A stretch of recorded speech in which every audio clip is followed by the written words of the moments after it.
my grandfather was Afrikaans, and so he had moved to Zim to teach.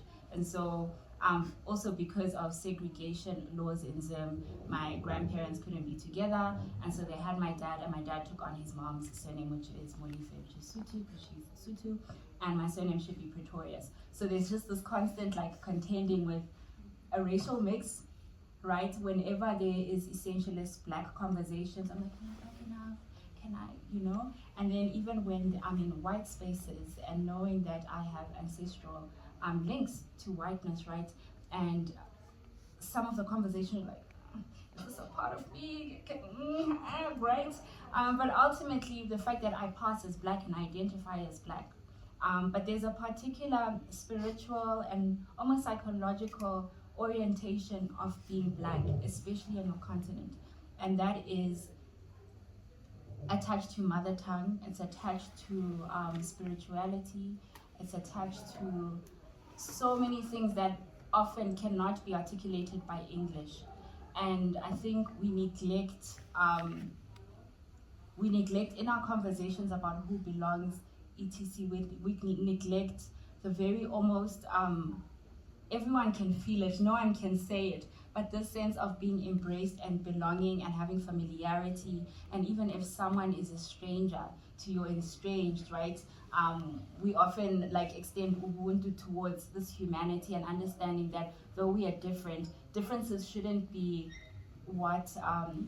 differences shouldn't be the basis of then competition or whatever. Differences is what then brings diversity and should be a point of strength.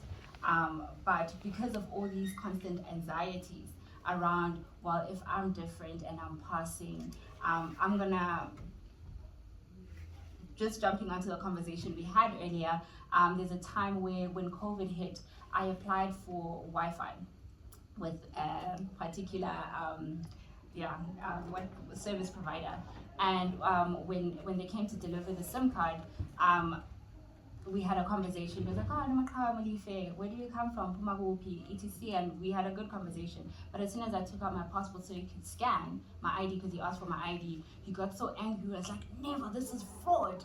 And I'm like, but I'm on a student visa. And he was like, no, I'm South Africa. You know, that sort of thing. And he drove off with my SIM card, and I had to call the service provider. And he was just like, no, you guys just take everything. How dare you come? And like now you want even Wi-Fi, like what, you know, that sort of thing. And so it's just really, there's so much, conversations are very helpful because then we get to understand just how mixed we are and how close we are, and how we need to start pushing for conversations that we find ways to integrate one another in very constructive ways. And in less divisive ways. And so just also jumping onto your previous question about why now, I think because there's been such a very abrupt moment of crisis, and just this disorientation and people almost coming to each other. We had like a timeout. It then was like, actually, what I was tolerating in